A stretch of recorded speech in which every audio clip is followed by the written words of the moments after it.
want to introduce to you Dr. Marianne Kamp, an associate professor of history at the University of Wyoming. We were really glad when she came to the university in 2000, and she holds adjunct appointments in gender and women's studies, international studies, and religious studies, as well as being a professor in the history department. She is president-elect, or maybe you were already president, of the Central Eurasian Studies Society. That was a while ago, okay. Dr. Kamp earned her PhD from the University of Chicago's Department of Near Eastern Languages and Civilizations, and she received her bachelor's degree in Russian language and literature with honors from Dartmouth College. Her primary research interests concern Central Asia in the Soviet period, and her book, The New Woman in Uzbekistan, Islam, Modernity, and Unveiling Under Communism, is based on both archival and oral history research that was conducted in Uzbekistan. I am pleased to introduce Dr. Kamp as a friend and a scholar, and tonight she'll share her experience in a presentation entitled Women in Islam, Breaking Down Stereotypes. Marianne.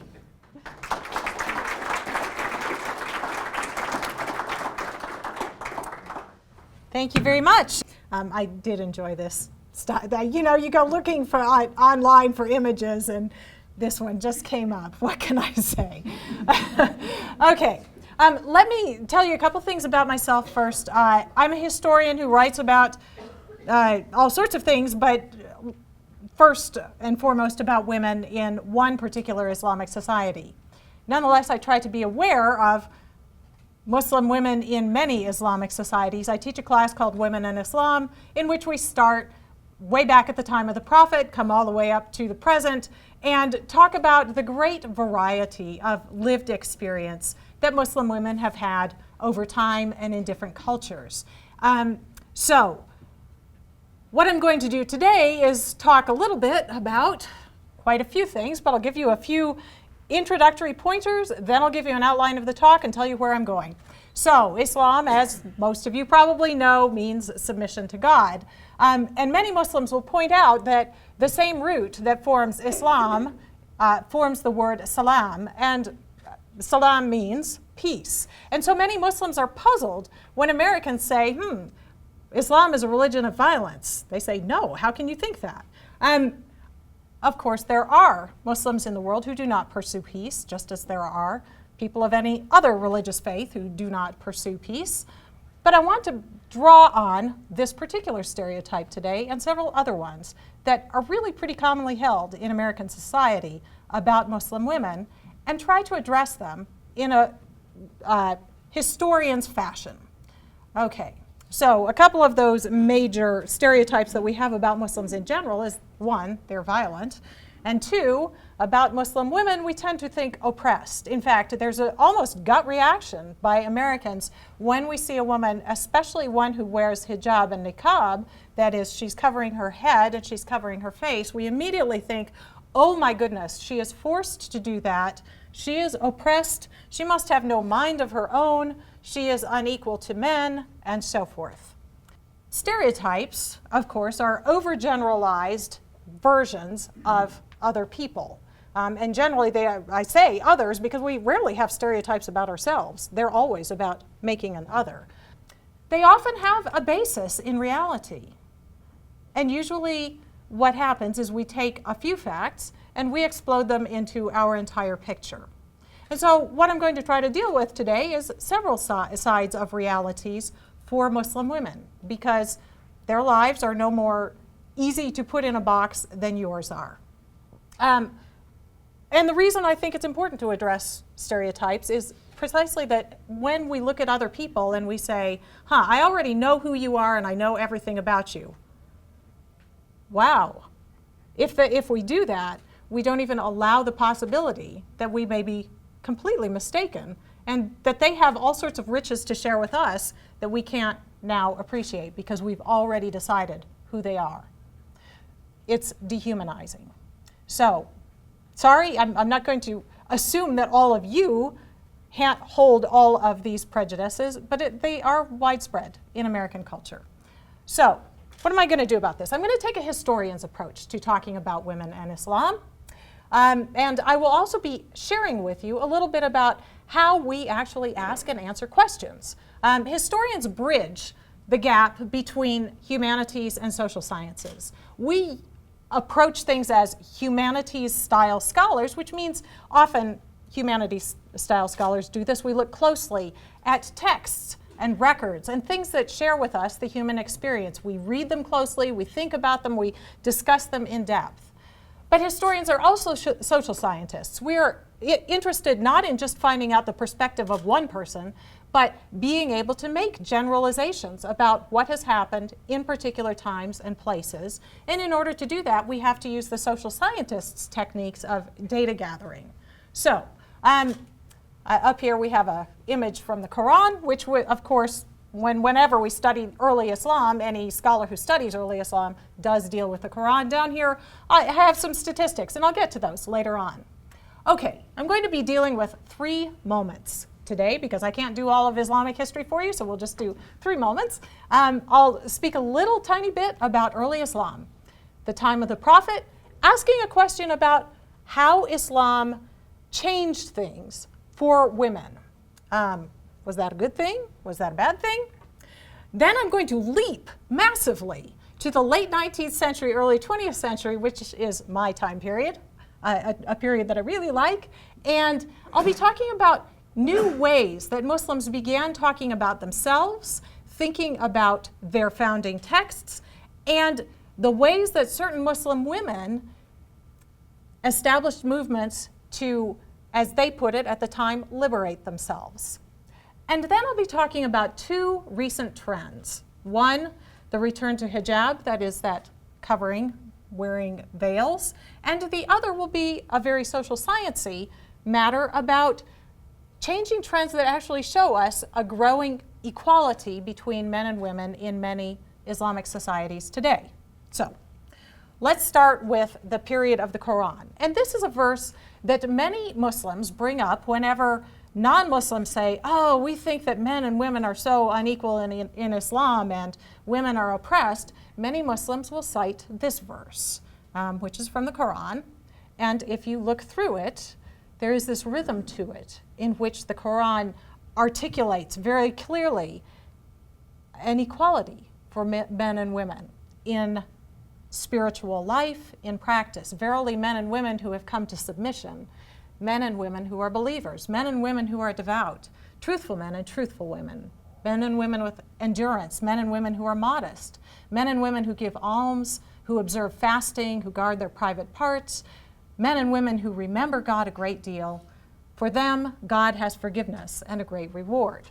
Because of this verse, many Muslim women today will say, and this will be a shocker for a lot of you, that Muhammad, the Prophet Muhammad, was the first feminist. So this is making a claim about things that happened in the early Islamic period. And for me as a historian, I want to test that claim against other claims. Here's another verse from the Quran, which doesn't share that same attitude. If you fear, and in this, the Quran is actually speaking to a you who is an assumed male you. If you, men, if you fear that you cannot be equitable to orphan girls in your charge or misuse their persons, then marry women who are lawful for you 2, 3, or 4. But if you fear you cannot treat so many with equity, marry only one, or a maid, or a captive. That's better than being iniquitous. And this is a verse that many people will say, wow, that shows us just how unequally Islam treats men and women. After all, there's no equivalent verse that says to women, hey, if you feel you can't be fair, marry 2, 3, or 4 men, right? That's not there. So how was this thought about at the time, though? How would we interpret this? We might want to know a little bit about the time, the place, and particularly the main actors in this story. One of them is obviously the Prophet Muhammad, for whom we don't have that much data. We have some stories which are called hadith, and we have the Quran. One of the stories that comes out of hadith that is quite clear is actually Muhammad had an awful lot of respect for women. He married his boss. She was the owner, the wealthy owner of a camel caravan. She hired him. She decided that he was a worthy character. She sent to him and said, hey, you're an upstanding guy. I think I'll marry you. And he married her. And that actually was what made his career possible. He was then able to step away from doing the kind of work that people in Mecca did and to become a contemplative. And this was when he began to receive his Quranic revelation. This gives us one image of the Prophet Muhammad and his life. A different image comes from after the death of Khadija, when he married the young Aisha and numerous other women. A critic will look at this and say, especially a feminist critic like me, wow, that seems sort of opportunistic, doesn't it? Muslims often look at this in a different way and read him in the context of his time. The Muslims were fighting with a lot of their neighbors and were taking captives. There were widows, there were divorced women, there were people in the community who were not taken care of, and they usually interpret Muhammad's actions instead as doing two things. One, taking care of women who otherwise had no home, and two, building strong political relationships with other important men in the community. And was that unusual in his community at the time? Well, no, not particularly. But this leads to historians giving us competing theses about early Islam. One, perhaps we could say that lives of women worsened under Islam. And the key argument for this, it comes from some evidence that pre-Muhammad society in the Arabian Peninsula was matriarchal. Women were very powerful and could clearly make a lot of their own decisions. And if we go with that thesis, then we would say that women had more freedom and more rights before the revelation of a Quran that expressed a verse like 4:3, which is about marry 2, 3, or 4 wives. Other historians put forth a different thesis, which is that Islam improved women's lives. There's a bunch of negative information about what went on in Arabian society before the Prophet. Among other things, the Quran denounces people for, why is it that when a baby girl is born you wail and cry and you bury her alive, which suggests a very hostile attitude toward women, in which case we would look at that first verse as saying, that really probably improved things for women quite a lot, if now they were valued equally with men. The historian Layla Ahmed suggests that things improved very much at first for women under the leadership of the Prophet Muhammad, and she suggests that we read that verse a little bit differently. She suggests that this part too is very important. If you fear you cannot treat so many with equity, marry only one. And it's particularly important in that a few verses later, there is a verse that says, no man could possibly treat more than one wife fairly. And so scholars who look at it that way say, I don't think we should look at this verse as simply giving people license to do whatever they want. Instead, what we see is a community beginning to set up rules, and some of those rules were potentially very helpful for all of the people in the society. So those are 3 competing theses. What would I do with that? As a history scholar, well, one, I know that humanities studies almost never give us black and white answers. They are not like 2 + 2 is 4. You read things and you compare things and you come up with as much evidence as you can, and then you say, what does the preponderance of evidence actually suggest here? Possibly the strongest interpretation of the 3 that I gave you there is the one that historian Layla Ahmed lays out, which is that during the time of the Prophet, it seems like women's conditions and rights did improve because they were articulated, because now people knew what they were and they knew what they could claim, and women were able to take very strong roles in this early Islamic community. Unfortunately for women, within 200 years, much of the record suggests that their lives became much more constricted as a result of the Arab conquests. I'm not going to go into that, but I'm going to move to a much later period, late 19th century. This is a time of reform, and this reform was came about not because of great stuff, but frankly because of European colonialism. European countries invaded lots of other places, took them over, including Egypt, and this left Egyptian intellectuals, scholars, Muslim scholars saying, what went wrong? Why are our lives turning out this way? What do we need to do?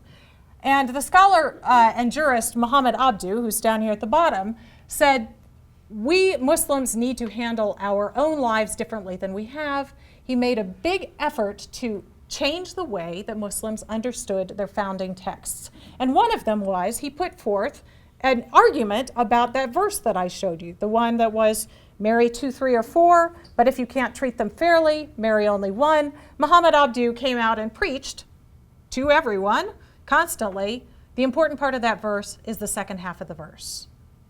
You can't treat more than one wife equitably, and so you should not be doing this. He was against polygyny, and he was for modernizing education for Muslims. He had a good friend, Qasim Amin, who was also a member of Egyptian elite society, and Amin began to go through the Quran and re-examine it and put forth a whole lot of new arguments, and he wrote a book called The Liberation of Women, in which he said, here's what we need in our society. We need for both boys and girls to be getting modern education. That's the only way we're ever going to be able to get out from under European colonialism. And so he made this very strong argument, and along with it, he attacked the idea of women's veiling. He said, this is bad, this is preventing women from getting education and so forth, we should stop this. His book was the event of the season in 1899. Every scholar, every traveler who went on the Hajj, who went to Istanbul, who went to Cairo, picked up a copy. Muslims from all around the world took this home. It was translated, it was even translated into Russian. I have a copy of it from 1911. Every Islamic society talked about this book. They argued about it. They didn't necessarily agree with him, but he stirred something up that was big. Here's a little bit of my own research from early 20th century stuff. Among Muslims in Russia, this movement, the one that Qasim Amin was involved with and Muhammad Abdu was involved with, started to spread. And there were Tatars in Russia, Tatar Muslims, who began to create what they called the Reformed Modern Madrasa. And at the Reformed Modern Madrasa, you studied Islamic texts, and you also studied geometry and science and history and everything else. And this was the way that Tatars in Russia said, we are going to change ourselves. We're going to pull ourselves up. We are going to make ourselves more powerful. We're going to define our own future. And there were Tatar women who created their own new modern schools for girls and formed political organizations and began publishing journals. And in 1917, right after the first Russian Revolution, the one that got rid of the Tsar and that opened up Russia for a whole new political organization, citizens groups from around Russia began to get together, call themselves congresses, and write up their own recommendations for the new Russian constitution. These meetings went on all the way from March of 1917 until November of 1917. Everyone in Russian society was very interested in doing this. Even the All-Russia Muslim Women's Congress, which is made up mostly of Tatar women from all over Russia, got together in April of 1917, and they decided that they were going to debate what they thought should be new laws in Russia. And their core argument came down to, they had all kinds of things. One of them, I should just note this, they didn't bother arguing about whether women should have the right to vote, because that was the first thing that the new Russian government gave everyone in Russia. So these Muslim women had the right to vote before most women in America had the right to vote. So they didn't even bother arguing about that one. They said, that's a done deal. We'll talk about what matters to us. And what they got into was this deep debate about whether it's okay for a man to marry more than one woman. And there were basically two views on this. One was an Islamic scholar. She was an expert in Islamic law. Her name was Husseinova, And she said, the Quran has to remain what it always was. We can't change it. We have that verse for free. So what we should do is say, okay, there might be exceptional cases where a man can marry more than one wife, like his first wife is paralyzed, say, and can't take care of the children. Maybe in that case.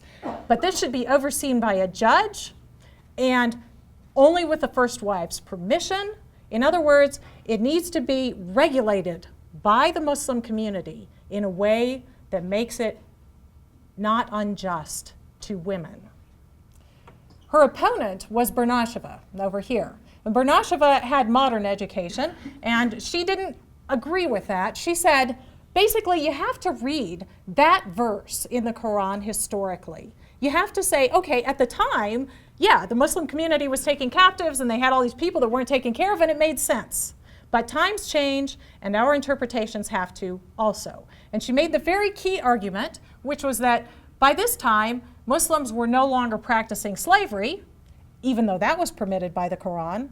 So clearly, ideas about what is right and wrong and permissible and impermissible can change and should change. So that was her argument. She said Muslims should just pass a law getting rid of this practice. The outcome of that debate, well, it didn't go too well for either side because they sent in their recommendations, but then the Bolsheviks took over and nobody debated questions like this anymore. However, these ideas continued to percolate within the Islamic communities in Russia.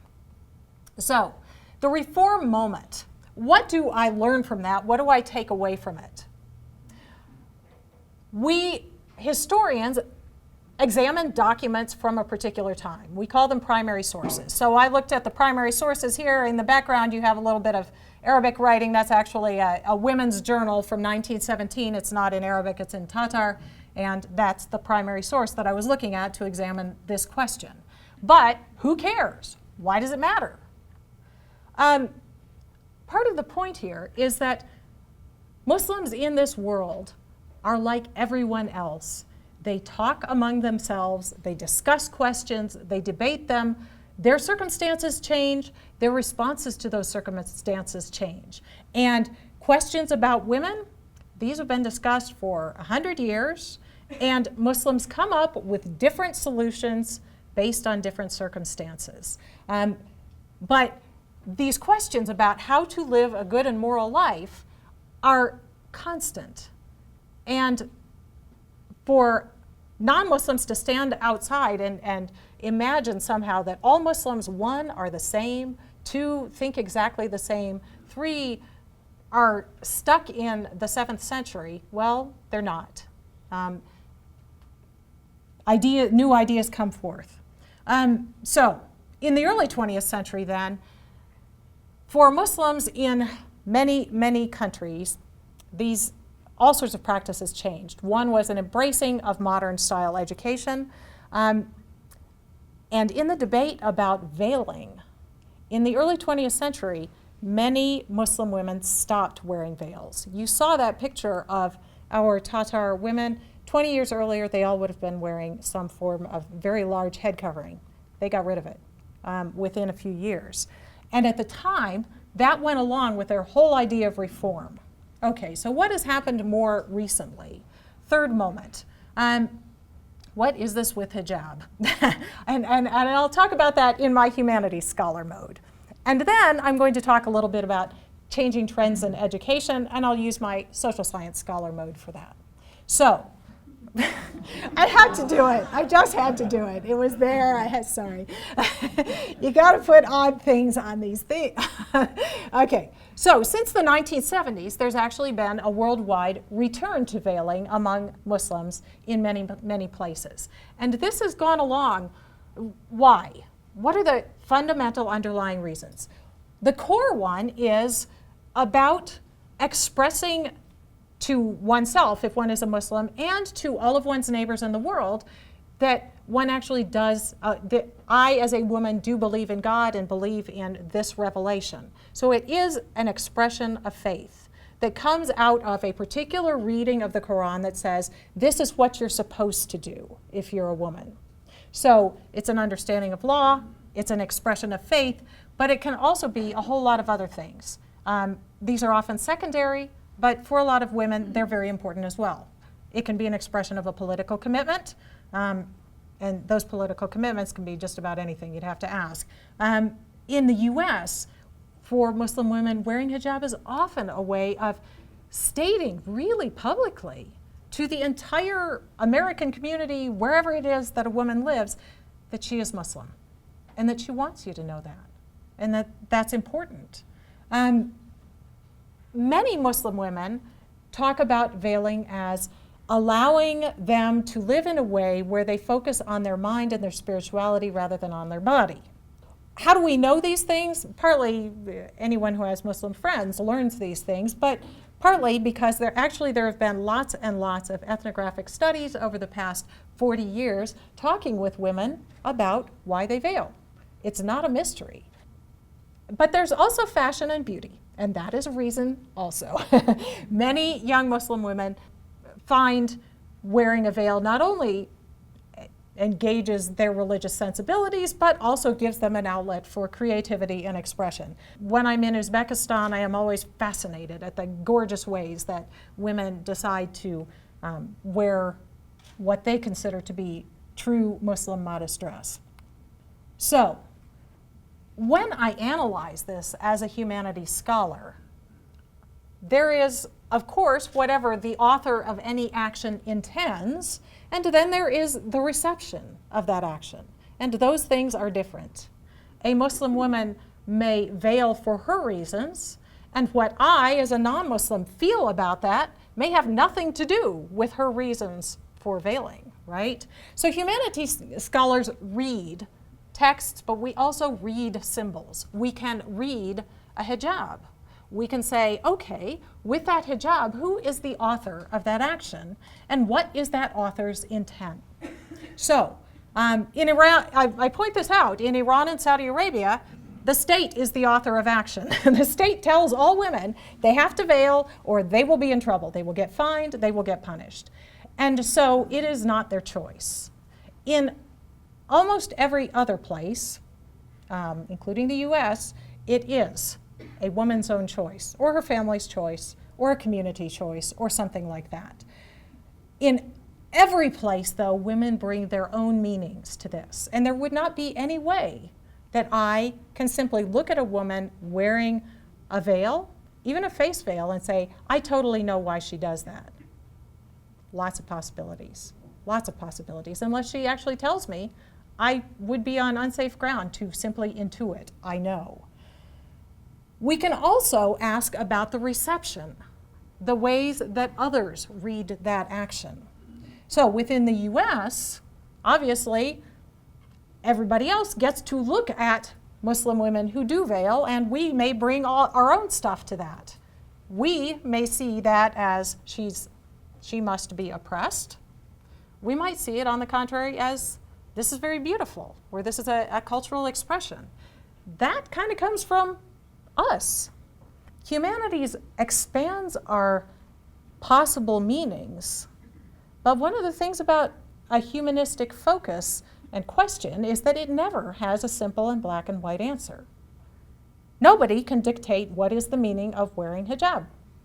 You can't, I can't, any individual woman wearing hijab can't. They might like to. They might like us all to think of exactly the same thing that they're thinking. But the humanities scholar also says, by expanding what we know, maybe we get away from assuming that our own view is immediately the right interpretation. Oh, she is oppressed. A woman who wears that, I don't think she's expressing that she's oppressed. Our stereotypes then shape our responses, and Americans tend to react pretty quickly to Muslims in general, and have kind of sharp feelings about them. So I'm going to put up here, this is human rights lawyer Shirin Ebadi. She's from Iran. She won the Nobel Peace Prize. She's a pretty amazing woman. Defended a lot of death cases in Iran, which would be a really tough thing to do. And you look at her and you say, there's a woman I can relate to. There she is again, right there. What if I had showed you that picture first? would your feelings about her or your assumptions about her be slightly different? Often, sadly, our impressions in the U.S. about Muslims in general come from the fact that there have been many violent groups acting in the name of Islam ever since the 1980s, carrying out terrorist actions. And we get those images constantly in the press. And we get them in the press because they are real stories about real happenings. I'm not blaming the press for representing them. Of course they do. That's, that's the job of the press to do that. But those can become dominant in our minds so that we replace real ordinary Muslims around us with those images and imagine somehow that those people that Islam itself is a bad thing or is leading to to violence, rather than seeing that around us there are Muslims who are involved in our government, there are Muslims who are doctors, there are Muslims who are teachers. I've had students who are Muslims who have gone on to be counselors in Wyoming schools and to be science teachers and to be nurses and so forth. They are ordinary people who live with us and who are not different from us.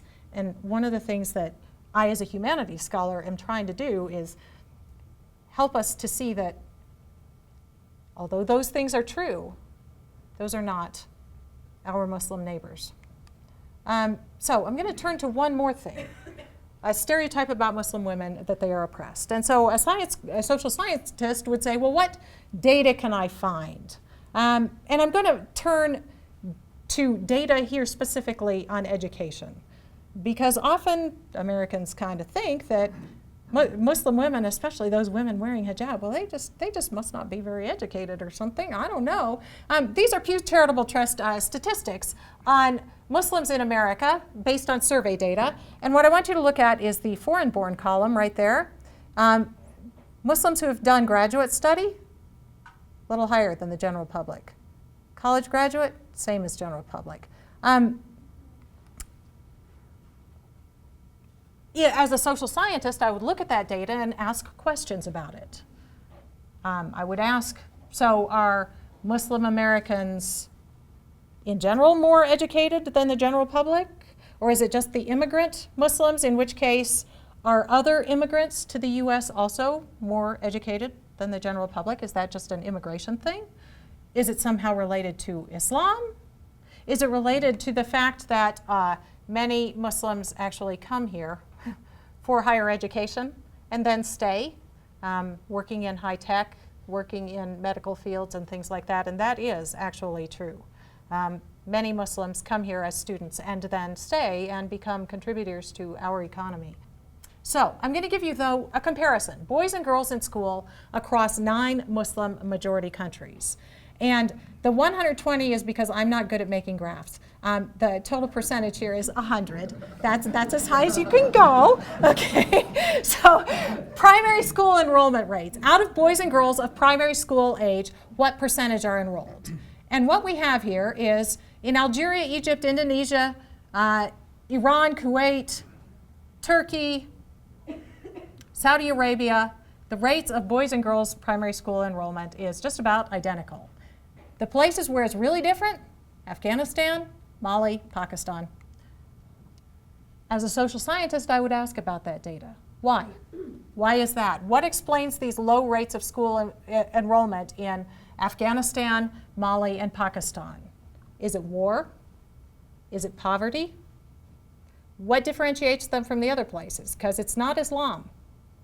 So there's got to be something else going on there. Here's a comparison for male-female higher education enrollment, that is college and grad school enrollment, across the same 9 countries. And what we see here, in some countries, slightly fewer women than men enroll in higher education. In some countries, more women, Algeria, Kuwait, look at that difference. Kuwait boys apparently don't like to go to higher education. I don't know what that's about. And then some places, Afghanistan, Mali, again, big surprise there, where way more men than women. And again, I compare that with my earlier data and say, what's going on there?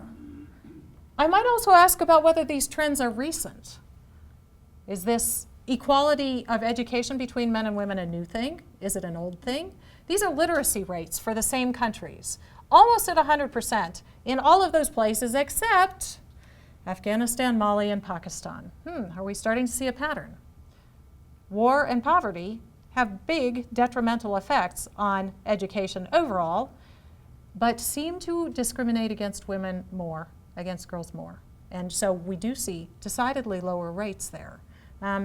In the other countries that have not been affected by war and poverty, men and women are getting a pretty equal deal in Muslim countries. So a little bit of pulling this together based on other statistics and other studies and so forth, I can tell you that in the 1970s, Iran's rates looked like Afghanistan's do today. Saudi's rates were way worse than Afghanistan's rates of education for girls today. So this has changed phenomenally over the past 40 years. And in all of these countries, what we see is this rising evidence of at least equality in education. This doesn't mean that every law in every one of those countries is gender equal, not. But at least in education, there is a clear striving for both men and women to become educated. This is a saying attributed to the Prophet, and Muslims will quote it all the time. And it expresses whether the Prophet ever said it or not, doesn't matter. Seek knowledge even as far away as China. This is something that Muslims in every society will say, and it speaks to a motivation, a desire to make sure that their kids do get educated if they have the opportunity. So, takeaway on this, on those last data points, social conditions have an awful lot to do with creating inequalities between men and women. Better social conditions, we start to see a lot more equality. That is not really related to Islam. In most countries, then, Muslim women are equally educated with Muslim men. Poor countries, not so much. And I'm going to stop there and see if you have questions.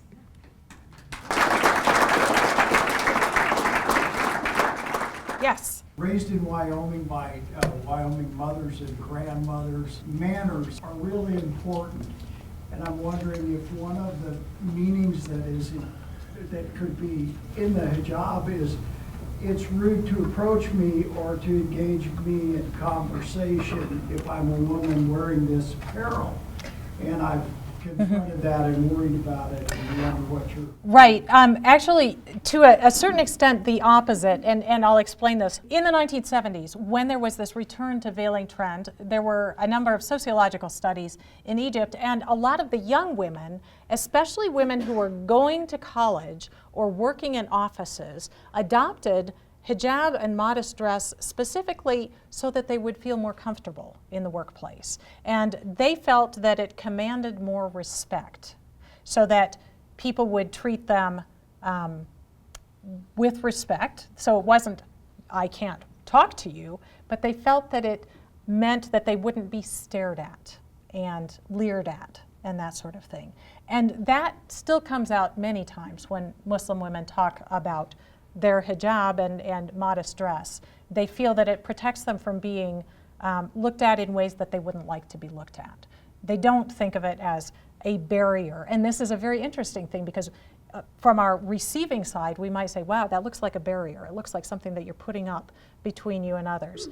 And usually among the Muslim women that I know who wear hijab, that's not how they would think of it. They would think of it as, this is my way of being dignified and making sure that our interaction here is a dignified interaction. Does that make sense? Yeah. I could even see a consistency there with some of the pictures you showed up where it wasn't covering the face. Mm-hmm. I think that most of that barrier image comes when you can't see their face. Right. That one really throws us off, doesn't it? She is wearing that because she believes it's the right thing to do. And so part of my response to that is try to figure out, well, how do I not feel put off by that? How do I engage with this person as another human being anyway? You know, and I think that takes a lot of conscious thought. Other comments, questions? In some places where they want to pass laws where you can't do that, Right. cover for security is the reason for that. But if the woman's practicing her right, if you will, then that shouldn't happen. It's actually a huge debate in many countries about where your right to your religious belief stops and somebody else's right to security starts, and how you interpret that. And yeah, in a number of European countries, I think France and Belgium and so forth, they've passed some laws that they call the burqa ban, which is, you know, don't wear something that totally covers your entire face. And at the time those laws were passed, there was that debate about, is that really getting in the way of people's religious freedom? And there's huge debate about it, and it's not really a resolved thing. And the interesting thing is that a law like that, or an effort to really control what people do, will often have a backlash, so that women, Muslim women in France who maybe otherwise wouldn't have worn that kind of thorough cover now say, well, by gum, I'm going to wear it. So it seemed like a kind of futile effort to control something that maybe really isn't the job of government to control. I do totally understand, though, why, and lots of countries have laws about what Muslim women who wear that kind of covering have to do at airports in order to prove that they're not hiding anything and so forth. Those seem like different cases than just ordinary everyday life. But yeah, it's a big debate, and it's been a debate in Canada too lately, which is actually where that one of those really early posters I had in here, this one. There was such a debate about this in the most recent Canadian election that somebody put out this poster. There we go. We don't care what's on your head, we care what's in it. And this is an ad for a hospital in Toronto. Yeah. Yes? Those countries that have equal education, does that translate into equal employment opportunities? In some places, yes, and in some places, no. So, in Iran, it has not translated into equal employment opportunity. And in Saudi Arabia, definitely not. It's very gender segregated, and women may do these things and not those things. In other places, the rates at which women enter the workforce are considerably higher, in a place like Turkey or Algeria or whatever, even in Egypt. And there is less gender discrimination there. There isn't a legal sort of idea in any of those countries that women can only do these things and men can only do those things. So most places, those barriers don't exist. But in Iran and Saudi Arabia, they do. Yeah. But in those countries where there isn't equal opportunity for female employment, I think it would be a mistake to just say that's Islam.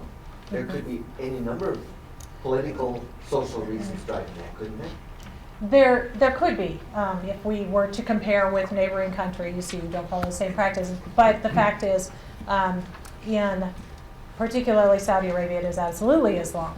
That's their interpretation of Islam, is that men and women should not mingle, and that means you set up an entirely gender segregated society. And that the interesting thing about that is that it creates both limitations, especially on women, but also some interesting opportunities that otherwise wouldn't be there. So if only women can teach women, well, then you have to have women professors, don't you? And if only women can treat women in the hospital, then you have to have women doctors and so forth. So in fact, it's created some interesting employment dynamics in Saudi Arabia. Back there. I just wanted to mention I got to go to a really unique place in the Middle East, the country of Oman last year, and there's a lot of acceptance of alternative religions to Islam, even though it's an Islamic country. And I was working with a really intimate group of about 20 students, and one of the things that I was really confused by was that some days, some of the young ladies would wear hijabs or veils, even covering their entire face, depending on how country they were, Bedouin. And I asked one of the young ladies once, like, why are you not wearing your job today? She said, well, yesterday I felt more Muslim.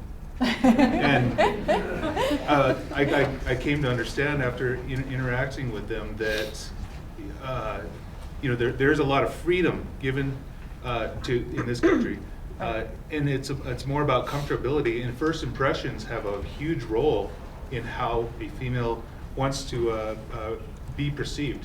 She's aware that she wants to be perceived in a certain way, and once everyone got comfortable, it was like kicking your shoes off. Let's thank Dr. Kamp.